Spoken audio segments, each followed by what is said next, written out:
اللهم صل على محمد وعلى آل محمد كما صليت على إبراهيم وعلى آل إبراهيم إنك حميد مجيد. اللهم بارك على محمد وعلى آل محمد كما باركت على إبراهيم وعلى آل إبراهيم إنك حميد مجيد. نبی رحمت سرکار دو عالم صلی اللہ علیہ وآلہ وسلم کی ذات مبارکہ کے تذکرے اور ذکر کو اللہ نے زمانے، وقت، مہینے کی قید سے آزاد رکھا. یہ نبی رحمت صلی اللہ علیہ وسلم کی خصوصیت ہے کہ ہر انسان کا تذکرہ اور ذکر ہوتا ہے اس کے دنیا میں آنے کے بعد. کہ جب وہ دنیا میں آتا ہے اس کا نام رکھا جاتا ہے، اس کا ذکر ہوتا ہے، وہ فیملی کے ممبر کی حیثیت سے جانا جاتا ہے. اور کسی بھی انسان کے دنیا میں آنے سے چند لمحے پہلے بھی اس کی ماں کو بھی اس بات کا یقین نہیں ہے کہ وہ دنیا میں پتہ نہیں آئے یا نہ آئے، زندگی ملے یا نہ ملے.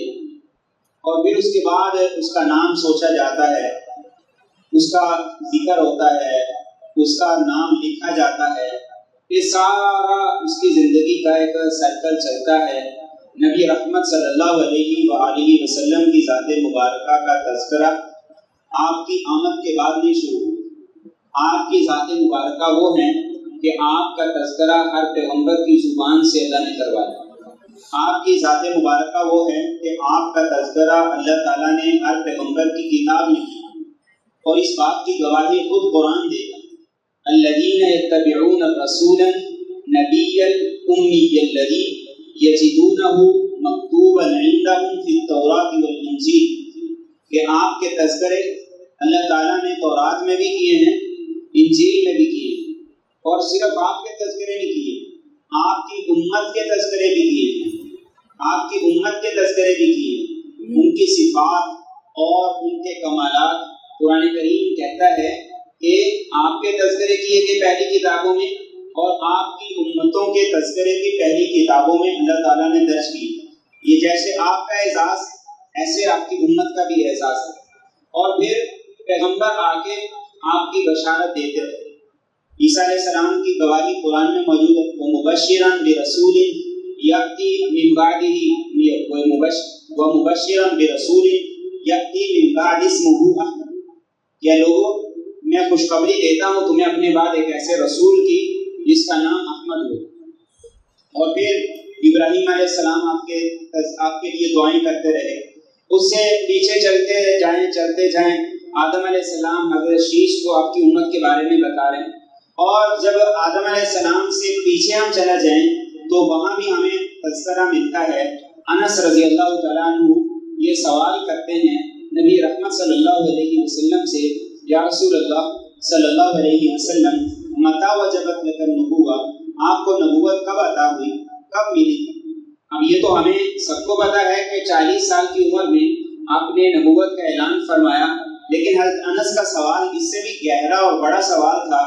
آپ نے فرمایا کنت نبیا وآدم بین الماء والطین. ابھی آدم کا گارا گندا نہیں گیا تھا، اللہ نے مجھے اس سے پہلے سے نبوت عطا کی ہے. میں تب بھی نبی تھا جب آدم کا وجود نہیں تھا، کسی انسان کا وجود نہیں تھا. اور اس سے بھی پیچھے چلے جائیں کہ جب اس کائنات کا، زمین آسمان کا، ان میں سے کسی چیز کا وجود نہیں تھا، میرے اور آپ کے نبی صلی اللہ علیہ وسلم کا تذکرہ اور میرے اور آپ کے نبی صلی اللہ علیہ وسلم کا ذکر تب بھی موجود تھا. تو یہ اولیت مصطفیٰ ہے. اور اس اولیت مصطفیٰ کا آپ کی دنیا میں آمد سے پہلے جو ذکر ہے یہ ایک تفصیلی موضوع ہے. ہمارا موضوع دوسرا ہے. پھر آپ کی آمد ہو گئی، آپ کی ولادت با سعادت ہو گئی. ولادت با سعادت کے بعد آپ مکہ مکرمہ کے اندر رہے. پھر آپ نے ہجرت فرمائی، مدینہ طیبہ تشریف لے گئے. پھر آپ اس عالم فانی سے پردہ فرما گئے. آپ کے پردہ فرمانے کے بعد آپ کا ذکر جمیل ختم نہیں ہوا بلکہ مسلسل بڑھتا رہا اور بڑھ رہا ہے اور تا قیامت بڑھتا رہے گا. کیونکہ قرآن نے خود اس بات کی ذمہ داری لی ہے، رب کائنات نے اس بات کا وعدہ کیا ہے وَرَفَعْنَا لَكَ ذِكْرَكَ، کیا حبیب خدا صلی اللہ علیہ وسلم ہم نے آپ کے ذکر کو بلند کر دیا ہے۔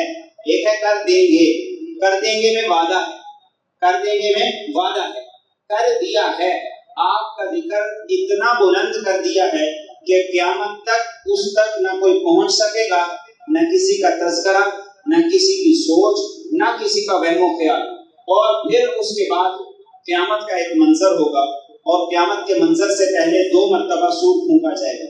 ایک مرتبہ جب سور پھونکا جائے گا تو جب سور پھونکا جائے گا تو جو لوگ زمین میں زندہ ہوں گے، موجود ہوں گے، سارے کے سارے مر جائیں گے، اور انسانیت میں سے کوئی ایک بھی زندہ نہیں رہے گا۔ قرآن اسی کا نقشہ کھینچتا ہے، کل من علیہا فان ویبقی وجہ ربک ذو الجلال والاکرام، کہ ہر ایک کو فنا ہوگا، ہر ایک مر جائے گا، یہاں دنیا میں کوئی بھی موجود نہیں رہے گا۔ قرآن اسی کا نقشہ کھینچتے ہوئے کہتا ہے کل شیء ہالک الا وجہہ، ہر چیز ہلاک اور تباہ و برباد ہو جائے گی، اللہ کی ذات باقی رہے گی۔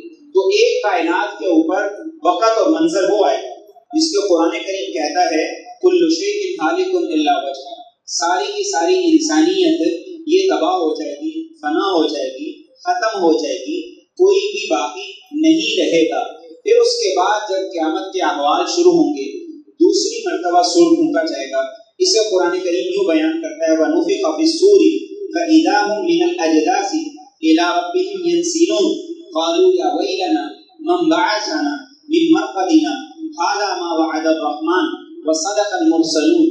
دوسری مرتبہ جب سور پھونکا جائے گا، پھر آدم علیہ السلام سے لے کے آخری آنے والے تمام انسانوں کو اللہ کی بارگاہ میں محشر میں جمع ہونے کے لیے اٹھایا جائے گا۔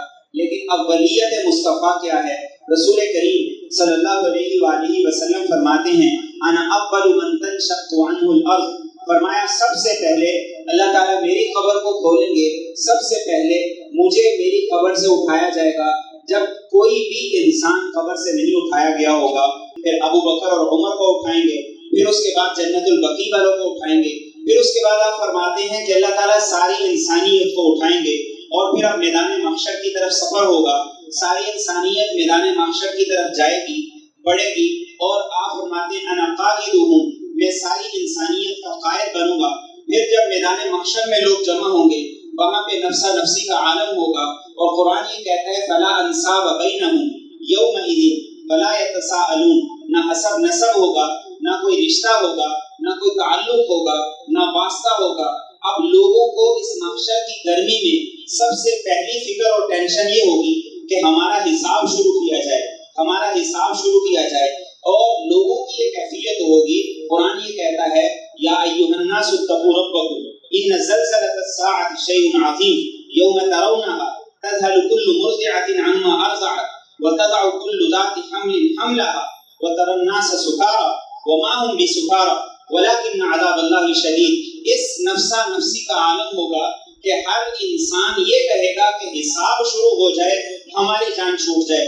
لوگ وفد بن کے پیغمبروں کے پاس جائیں گے، آدم علیہ السلام سے شروع ہوں گے، نوح علیہ السلام، ایک ایک پیغمبر کے پاس جائیں گے، ایک پیغمبر دوسرے کے پاس، دوسرا تیسرے کے بعد، سارے پیغمبروں سے لوگ ہوتے ہوتے میرے اور آپ کے نبی صلی اللہ علیہ وآلہ وسلم کے پاس آئیں گے، اور وہ منظر میرے اور آپ کے نبی کی شان کا، آپ کے مقام کا، آپ کے مرتبے کا وہ عظیم اظہار ہوگا جب اولین اور آخرین اور تمام کے تمام انبیاء سن رہے ہوں گے۔ آپ فرماتے ہیں انا خطیبہم اذا وفدوا، وہاں سارے کے سارے پیغمبر، ساری امتیں، اولین اور آخرین، ساری انسانیت، آدم سے لے کے آخری آنے والے انسان تک، سب وہاں سن رہے ہوں گے، اور فرمایا انا خطیبہم، میں اسپیچ کر رہا ہوں گا، میں بات کر رہا ہوں گا۔ جب سارے وفد بن کے آئیں گے، پھر میں اللہ کی بارگاہ میں درخواست کے لیے چلوں گا، اور اس درخواست کے لیے پہلا کام کیا کیا جائے گا؟ درخواست اللہ کی بارگاہ میں درخواست پیش کرنے کا طریقہ میرے اور آپ کے نبی نے بتایا۔ دنیا میں بھی اللہ کی بارگاہ میں اگر درخواست پیش کرنی ہے تو وہ تو رب کائنات ہے، ہر وقت سنتا ہے، ہر ایک کی سنتا ہے، لیکن میرے اور آپ کے نبی فرماتے ہیں جب وہاں اللہ کی بارگاہ میں درخواست پیش کرنی ہوگی تو اس کا طریقہ کیا ہوگا کہ میں اللہ کی بارگاہ میں جاؤں گا، سب سے پہلے میں سجدے کی اجازت چاہوں گا، سجدے کی اجازت چاہوں گا. سجدہ اتنی عظیم چیز ہے, سجدہ اتنی بڑی چیز ہے.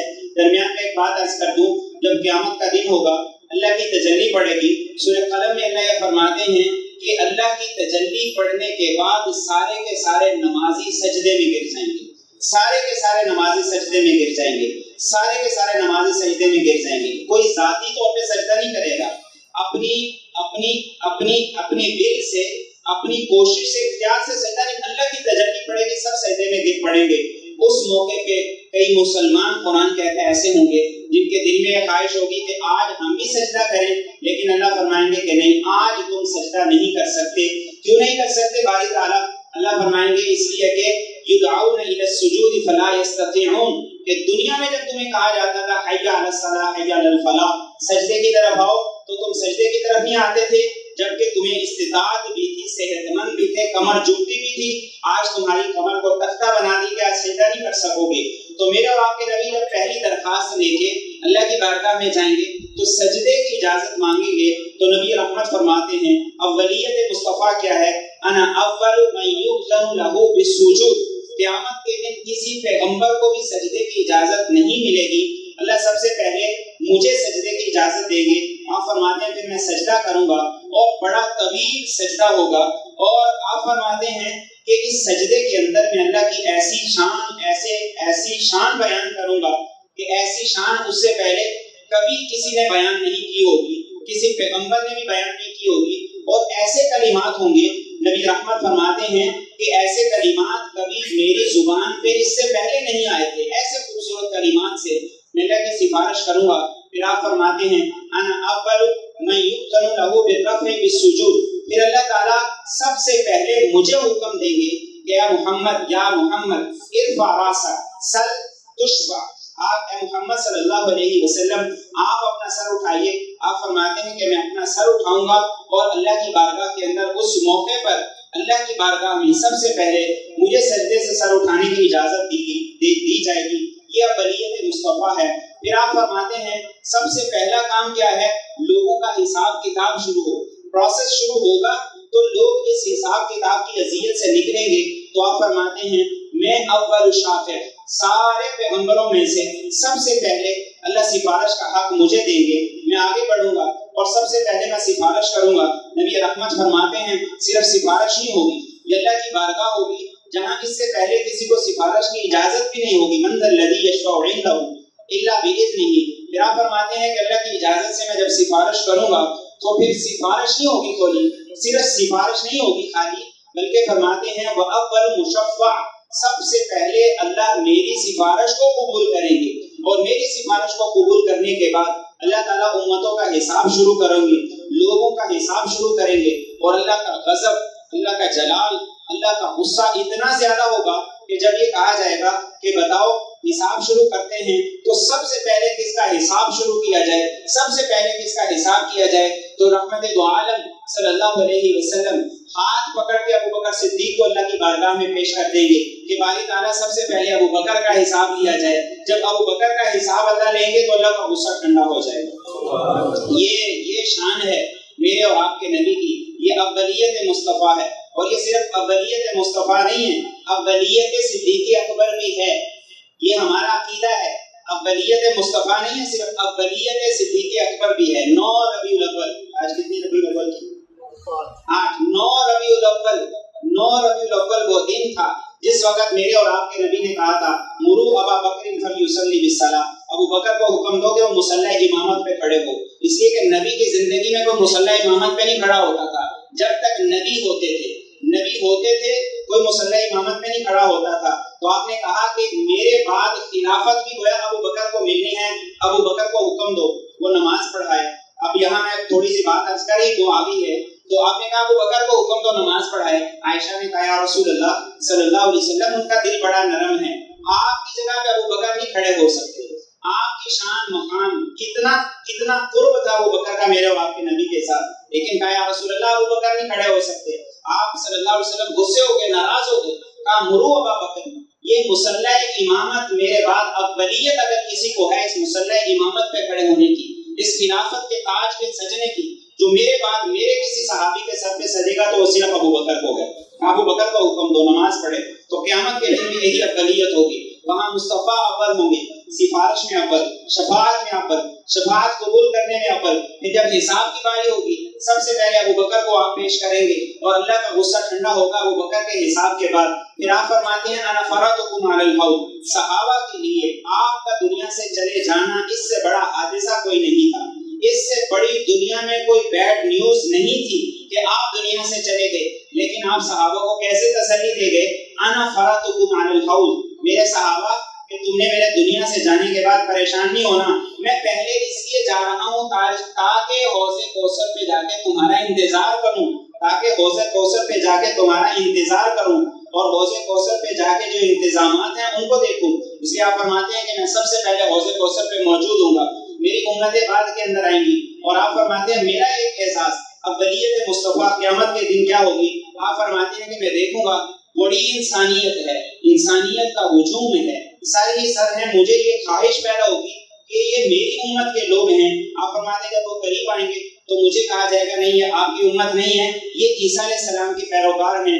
پھر وقت گزرے گا، پھر اور بہت بڑا مجمع آئے گا، بڑی انسانیت آئے گی، تو میرے دل میں ہوگا کہ وہ تھوڑے تھے یہ زیادہ ہیں، یہ میری امت کے لوگ ہیں۔ تو آپ فرماتے ہیں کہ جب وہ قریب آئیں گے تو مجھے یہ بتایا جائے گا کہ نہیں یہ بھی آپ کی امت کے لوگ نہیں ہیں، یہ تو موسیٰ علیہ السلام کے پیروکار ہیں۔ آپ فرماتے ہیں کہ اس کے بعد میں انسانیت کا اتنا بڑا مجمع دیکھوں گا، اتنا بڑا کراؤڈ دیکھوں گا کہ اس سے پہلے میں نے کبھی نہیں دیکھا ہوگا۔ تو آپ فرماتے ہیں کہ جب وہ قریب آئے گا، تو آپ سے اللہ کہیں گے یہ آپ کی امت ہے جو سارے انبیاء کے پیروکار ہیں، ان میں سب سے زیادہ پیروکار آپ کے ہیں، سب سے زیادہ پیروکار آپ کے ہیں۔ اور آپ فرماتے ہیں قیامت کے دن جب لوگوں کا حساب کتاب ہوگا، جنتی جہنمی چھٹ جائیں گے، دو طبقوں میں لوگ تقسیم ہو جائیں گے، تو جنتی لوگوں کی فہرست بنائی جائے گی، لائن بنائی جائے گی، تو آپ فرماتے ہیں 120 صفیں ہوں گی ان لوگوں کی جو اولین اور آخرین سب میں سے جنت میں جائیں گے، ان میں سے 80 صفیں صرف میری امت کی ہوں گی جو جنت کے اندر جائیں گے، 40 صفیں باقی تمام پیغمبروں کی ہوں گی۔ اب سوال تھوڑا چھوٹا سا یہ ہے، یہ میرے سے بھی ہے آپ سے بھی ہے کہ ہم یہ سوچیں، ہم یہ تصور کریں کیا ان 80 صفوں میں میرا نام بھی آ جائے گا؟ یہ سوچیں کیا ان 80 صفوں میں میرا نام بھی آ جائے گا؟ ہم اپنی زندگی کا حساب کریں، اپنا جائزہ لیں اور اپنا احتساب کریں۔ آج بچوں کے 2 مارکس کم آ جائیں تو بچہ خودکشی کر لیتے ہیں، آج بچے ایک امتحان میں فیل ہو جائیں تو وہ اپنی زندگی کا خاتمہ کر لیتے ہیں۔ ماں باپ بچوں کو روزانہ کوستے ہیں، ٹیسٹ میں 1 نمبر کم کیوں آ گیا، 1 نمبر تم نے کیوں کم لیا ہے۔ لیکن وہ سوچیں اس منظر کو کہ جب قیامت کے دن جنتیوں کی صفیں لگیں گی، کیا ان جنتیوں کی صفوں میں میں بھی موجود ہوں گا کہ نہیں موجود ہوں گا؟ پھر اس کے بعد جب حساب کتاب ہوگا تو آپ صلی اللہ علیہ وآلہ وسلم ارشاد فرماتے ہیں پھر جنت میں داخلے کا مرحلہ ہوگا۔ یہاں بھی اللہ تعالیٰ اپنے حبیب مصطفیٰ صلی اللہ علیہ وسلم کی شان کو بتا رہے ہیں، ظاہر کر رہے ہیں سارے اولین اور آخرین پر، اس لیے کہ لولا لما خلقت الافلاق کا جو ایک اعزاز ملا تھا وہ میرے اور آپ کے نبی کو ملا تھا، وہاں سب کو دکھائی جا رہی ہے آپ کی شان اور آپ کا مقام اور آپ کا مرتبہ۔ آپ فرماتے ہیں کہ جنت میں داخلے کا کام، جنت میں داخلہ شروع ہونا ہے تو کہیں گے کہ جنت کا داخلہ ہو ہی نہیں سکتا جب تک کہ آپ خود آگے نہ بڑھیں۔ آپ فرماتے ہیں انا اول من یقرع باب الجنہ، سب سے پہلے میں جنت کا دروازہ جا کے کھٹکھٹاؤں گا، سب سے پہلے میں جنت کا دروازہ کھٹکھٹاؤں گا۔ اب جب میں دروازہ کھٹکھٹاؤں گا تو اندر سے آواز آئے گی کہ پوچھا جائے گا کون ہے جس نے دروازہ کھٹکھٹایا ہے، تو میں کہوں گا محمد صلی اللہ علیہ وآلہ وسلم۔ یہ جنت کے دروازے کے کھلنے کا کوڈ ہے، اس کے بغیر جنت کا دروازہ کھل ہی نہیں سکتا تھا، تو میں کہوں گا محمد صلی اللہ علیہ وسلم۔ تو اندر سے فرشتہ کہے گا جس دن سے میری ڈیوٹی لگی ہے میں تو اس آواز کو سننے کے لیے منتظر تھا، اس آواز کو سننے کے لیے منتظر تھا کہ کس دن وہ رس گولتی آوازیں آئیں گی کہ جن کی زبان سے یہ نکلے گا کہ میں محمد ہوں، اور جنت کا دروازہ کھولا جائے گا۔ آپ فرماتے ہیں جنت کا دروازہ کھولا جائے گا، یہ میری اولیت ہے۔ پھر آپ یہ فرماتے ہیں جنت کا دروازہ کھل گیا ہے، یہ اعزاز آدم سے لے کے عیسیٰ تک کسی پیغمبر کو نہیں ملے گا، یہ اعزاز میرا ہے۔ جب تک میں جنت میں داخل نہیں ہوں گا کسی نبی کو جنت میں داخل نہ، کوئی نبی بھی جنت میں داخل نہیں ہوگا۔ اور آپ کا اعزاز، آپ کی برکت سے امت کا اعزاز کیا ہے؟ امت کا اعزاز یہ ہے، آپ یہ فرماتے ہیں کہ جب میں جنت میں داخل ہو جاؤں گا تو اس کے بعد ایسا نہیں کہ پیغمبر داخل ہوں گے تو سب سے پہلے آدم علیہ السلام کی امت جائے گی، کہ پہلے وہ آئے تھے، پھر اس کے بعد شیس علیہ السلام کی امت جائے گی، پھر نوح علیہ السلام، پھر اس کے بعد دوسرے پیغمبروں کی۔ آپ فرماتے ہیں میری امت کا میری وساطت سے، میرے وسیلے سے، میرے صدقے سے یہ اعزاز ہے کہ میرے داخل ہونے کے بعد اللہ فرمائیں گے کوئی امت جنت میں داخل نہیں ہو سکتی جب تک کہ امت محمدیہ ساری کی ساری جنت میں داخل نہ ہو سکتی۔ یہ اعزاز ہے میرے اور آپ کے نبی کا، یہ اعزاز ہے میرے اور آپ کے نبی صلی اللہ علیہ وسلم کا۔ یہ آپ کی برکت سے ہم جیسوں کو اعزاز ملا، ہم جیسوں کو اللہ تعالیٰ نے یہ مقام دیا، یہ مرتبہ دیا، یہ احسانات ہیں میرے اور آپ کے، میرے اور آپ پر، میرے اور آپ کے نبی کے۔ ہم ساری زندگی اپنے پیغمبر مصطفیٰ صلی اللہ علیہ وآلہ وسلم کے احسانات کا بدلہ نہیں چکا سکتے۔ ہم جنت میں داخل ہو گئی، امتیں بھی داخل ہو گئی۔ انس رضی اللہ تعالیٰ عنہ رسول کریم صلی اللہ علیہ وسلم سے سوال کرتے ہیں، یا رسول اللہ صلی اللہ علیہ وآلہ وسلم، آپ قیامت کے دن میری سفارش کر دیجئے گا۔ میں نے 10 سال آپ کی خدمت کی ہے، جس نے 10 سال نبی کی خدمت کر لی اس کے بعد بھی اس کو ڈر ہے کہ کل قیامت کے دن پتہ نہیں کیا بنے گا، کل قیامت کے دن پتہ نہیں کیا بنے گا۔ آج ہم دیکھیں ہم کہاں کھڑے ہیں، آج ہم دیکھیں ہم کہاں کھڑے ہیں، کچھ نہیں کرتے، لیکن پھر بھی ہم کیا کہتے ہیں، میں نے کیا کیا، میں نے کیا کیا، میرے زندگی میں کون سے گناہ ہے، میرے جیسا تو ہے ہی کوئی نہیں، میرے جیسی تو نیکی کسی کے اندر ہے ہی نہیں۔ ہر آدمی اپنے اوصاف اور کمالات کو ایسے بیان کرتا ہے۔ 10 سال نبی رحمت صلی اللہ علیہ وسلم کی خدمت کی، اور خدمت کر کے کیا کہہ رہے ہیں، یا رسول اللہ صلی اللہ علیہ وسلم میری درخواست ہے کہ کل قیامت کے دن آپ میری سفارش کر دیجئے گا۔ رسول کریم صلی اللہ علیہ وسلم فرماتے ہیں ٹھیک ہے انس، کل قیامت کے دن میں تمہاری سفارش کروں گا، تمہاری شفاعت کروں گا۔ تو انس خوش ہو جاتے ہیں، لیکن اللہ تعالیٰ صحابہ کے دلوں میں کیسے سوالات ڈالتے ہیں۔ انس کہتے ہیں یا رسول اللہ صلی اللہ علیہ وسلم اتنی انسانیت ہوگی، اتنا مجمع ہوگا جہاں پتہ نہیں آپ کہاں ہوں گے، میں کہاں ہوں گا، تو آپ کو تلاش کرنا ہے تو مجھے بتا دیجئے میں کہاں پہ آپ کو تلاش کروں۔ نبی رحمت صلی اللہ علیہ وسلم پہ قربان جائیے۔ آج ہمیں کسی سے کام پڑ جائے نا، کسی سے کام پڑ جائے تو اس کو ایک دفعہ پتہ چل جائے کہ اس کو کام ہے، فون اٹھانے سے پہلے فون نہیں اٹھاتا، کہتے اس کو پتہ مجھے کام ہے اس لیے میں نے اس کے کام نہیں آنا۔ ہم کر سکتے ہیں، یہ ہمارے اندر کی کمینگی ہے، یہ کمینگی ہے، ہم کسی کے کام آ سکتے ہیں، کام نہیں۔ کیا جاتا ہے کسی کو کہتے ہوئے کہ یار یہ چھوٹا سا کام ہے یہ کر دینا، کیا جاتا ہے کسی کا کام کرتے ہوئے۔ لیکن میرے اور آپ کے نبی صلی اللہ علیہ وآلہ وسلم قربان جائیے، سیکھنے کی ضرورت ہے مجھے بھی آپ کو بھی اپنے نبی سے۔ یا رسول اللہ صلی اللہ علیہ وسلم کام قیامت کے دن پڑ رہا ہے، یا رسول اللہ اتنی انسانیت ہوگی، میں کہاں آپ کو تلاش کروں گا۔ اللہ کے رسول صلی اللہ علیہ وسلم انس کو کہتے ہیں کہ انس پریشانی ہونا وہ بھی بتا دیتا ہوں، قیامت کے دن کا ایڈریس بھی بتا دیتا ہوں، کہاں پہ ملوں گا۔ آپ فرماتے ہیں قیامت کے دن مجھے جب تلاش کرنا تو میری پہلی لوکیشن ہوگی پلسرات، جہاں پہ میرے امتی کٹ کٹ کے جہنم میں گر رہے ہوں گے، اور میں ہاتھ تھام تھام کے انہیں پلسرات سے پار لگا رہا ہوں گا، مجھے وہاں آ کے ملنا۔ یہ میرے اور آپ کے نبی کا اعزاز ہے، جہاں کوئی کام نہیں آئے گا، نہ ماں کام آئے گی، نہ باپ کام آئے گا، نہ رشتے دار کام آئیں گے، نہ تعلق رشتے ناطے کام آئیں گے، وہاں میرے اور آپ کے نبی کہتے ہیں، بتا رہے ہیں کہ میں کہاں ملوں گا، وہاں آ کے مجھے مل لینا۔ آپ فرماتے ہیں انس میں پلسرات پہ ہوں گا، جہاں اپنی امت کو ہاتھ دے کے بچا رہا ہوں گا۔ تو انس کہتے ہیں یا رسول اللہ صلی اللہ علیہ وسلم ایک وقت تو ایسا بھی آئے گا پلسرات سے بھی ساری انسانیت گزر جائے گی، میں پہنچتے پہنچتے لیٹ ہو گیا تو پھر میں وہاں جا کے کیسے آپ کو تلاش کروں گا۔ آپ پلسرات پہ نہ ہوئے، نبی رحمت صلی اللہ علیہ وسلم پہ قربان جائیں، ہم قربان، ہمارے ماں باپ قربان، یہ سارا عالم ہر چیز قربان۔ نبی رحمت صلی اللہ علیہ وسلم فرماتے ہیں کہ انس میں یہاں نہ ملا تمہیں تو تم میزان پہ آ جانا جہاں میری امت کے نامہ اعمال کھل رہے ہوں گے، اور میں وہاں کھڑا ہوں گا۔ یہاں ایک بات عرض کر دوں، نبی رحمت صلی اللہ علیہ وسلم نے دوسری جگہ بتائی کہ میں میزان پہ جہاں امتیوں کے نامہ اعمال کھل رہے ہوں گے میں وہاں پہ کھڑا ہوں گا، انس وہاں آ جانا، میں تمہاری اللہ کی بارگاہ میں سفارش کروں گا۔ ایک امتی آئے گا اور ایک امتی کا جب نامہ اعمال تلے گا اور اس کے نامہ اعمال میں نیکیاں کم گناہ زیادہ ہو جائیں، اب جس کی نیکیاں کم ہو گئی گناہ زیادہ ہو گئے، سامنے بیلنس شیٹ پڑی ہوئی ہے، سامنے پتہ چل گیا ہے کہ نیکیاں کتنے پرسنٹ ہیں، گناہ کتنے پرسنٹ ہیں، اور وہ کہے گا وہ میں مارا گیا، ہائے آج مجھے کوئی نہیں بچانے والا۔ اتنی دیر میں ایک نورانی شخصیت ہوگی، وہ ایک پیپر نکالے گی، اس